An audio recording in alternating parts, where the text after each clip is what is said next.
இல்லைங்களா? இன்னைக்கு ஒரு மோட்டிவேஷனல் டிப்ஸ் தான் நான் உங்களுக்கு கொடுக்க போறேன். டெய்லி 10 நிமிஷம் நீங்க எஃபோர்ட் போட்டு பாருங்களேன், கண்டிப்பா ஒரு பெரிய மாற்றத்தை பார்ப்பீங்க. அதை பத்தி தான் இன்னைக்கு நான் உங்களுக்கு இந்த வீடியோல சொல்ல போறேன். 10 நிமிஷம் டெய்லி நீங்க பண்றது உங்களுக்கு ஒரு சின்ன விஷயமா தெரியலாம். ஆனா நீங்க இதை தொடர்ந்து பண்ணீங்கன்னு வச்சுக்கோங்களேன், ஒரு பெரிய மாற்றத்தை நீங்க கண்டிப்பா பார்ப்பீங்க. ஒரு சின்ன எக்ஸாம்பிள்ல இருந்து ஆரம்பிப்போமா? ஒரு ஸ்டூடெண்ட்டுக்கு சயின்ஸ் சப்ஜெக்ட் ரொம்ப கஷ்டமா இருக்கு. அப்போ அவன் ஒரு நாளைக்கு 10 நிமிஷம் அதில் ஸ்பெண்ட் பண்ணுறான். ஃபஸ்ட்டு 10 நிமிஷம் அவன் அந்த கான்செப்டை படிக்கிறான். செகண்ட் டே 10 நிமிஷம் அந்த கான்செப்டை இன்னொரு கான்செப்டையும் சேர்த்து படிக்கிறான். தேர்ட் டே இந்த 2 கான்செப்டுக்கான கேள்விகளை அவன் ஆன்சர் பண்ணுறான். ஃபோர்த் டே இதை ரிவைஸ் பண்ணுறான்.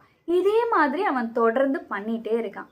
7 days கன்சிஸ்டண்ட்டாக நீங்கள் 10 நிமிஷம் இதில் ஸ்பெண்ட் பண்ணீங்கன்னா 70 minutes ஸ்பெண்ட் பண்ணுறீங்க. அப்படின்னா 1 மணி நேரத்துக்கு மேலவே நீங்கள் ஸ்பெண்ட் பண்ணியிருக்கீங்க ஒரு விஷயத்தை கற்றுக்கிறதுக்கு. எவ்வளோ பெரிய விஷயம் இல்லையா? ஒரு மாதம் இதே மாதிரி தொடர்ந்து பாருங்களேன், எவ்வளோ நேரம் நீங்கள் ஸ்பெண்ட் பண்ணி ப்ராக்டிஸ் பண்ணிகிட்டே இருக்கீங்கன்னு அர்த்தம். புரியுதா? இப்போது இதை நீங்கள் தொடர்ந்து பண்ண ஆரம்பிச்சிட்டிங்கன்னா கண்டிப்பாக உங்களுக்கு அந்த 10 நிமிஷம் வரும்போது, நம்ம 10 நிமிஷம் ப்ராக்டிஸ் பண்ணணும், நமக்கு தெரியாததை தெரிஞ்சுக்கணும் அப்படின்றது உங்களுக்கு கண்டிப்பாக தோணும். இதையே நீங்கள் ஒரு சீடோட கம்பேர் பண்ணி பாருங்களேன். நாளைக்கே ஒரு பெரிய மரமாக வளர்ந்துற போது நீங்கள் எதிர்பார்க்க முடியுமா நாளைக்கே இது மரமாக மாறி ஏறணும்னு?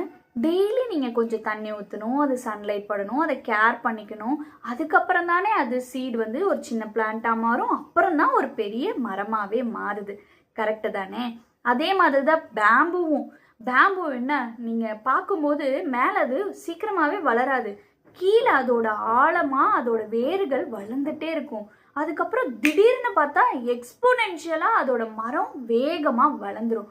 அதே மாதிரி தான் நம்மளும் சின்ன சின்ன எஃபர்ட்டு கன்சிஸ்டண்ட்டாக, அதாவது கண்டிப்பாக நம்ம அந்த எஃபர்ட்டை தொடர்ந்து போட்டுக்கிட்டே இருந்தோம்னா ஒரு நாள் இல்லாமல் ஒரு நாள் அதோட இம்ப்ரூவ்மெண்ட்டை நீங்கள் கண்டிப்பாக வாழ்க்கையில் பார்ப்பீங்க. க்ரோத் ஸ்லோவாக தான் இருக்கும், ஆனால் ப்ராக்ரஸ் ஆகிட்டே தான் இருப்பீங்க.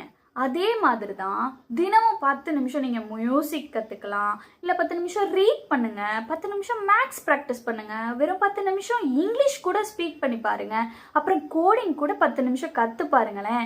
நீங்கள் இதை ஒரு மாதம் தொடர்ந்து பண்ணிங்கன்னா இந்த 5 விஷயமே உங்களுக்கு ரொம்ப ஈஸியாக மாறிடும் கண்ணுங்களா. பிக் சக்ஸஸ் ஒரு ஜெயண்ட் எஃபர்ட்னாலலாம் கிடையாது, சின்னதாக கன்சிஸ்டண்ட்டாக போடுற எஃபர்ட்னால மட்டும்தான் நம்மளால் ஜெயிக்க முடியுது. ஒரு நாளைக்கு 10 நிமிஷம் சின்னதாக தெரியலாம், ஆனால் அந்த 10 நிமிஷத்தை நீங்கள் தொடர்ந்து போட்டிங்கன்னா ஒரு நாள் நீங்கள் திரும்பி பார்க்கும்போது அது ஒரு பெரிய வளர்ச்சியாக உங்களுக்கு சேரும். எனக்கும் நீங்கள் சப்ஸ்கிரைப் பண்ணிடுங்க, நானும் உங்களோட சேர்ந்து வளர்றேன். பாய் செல்லக்குட்டீஸ்.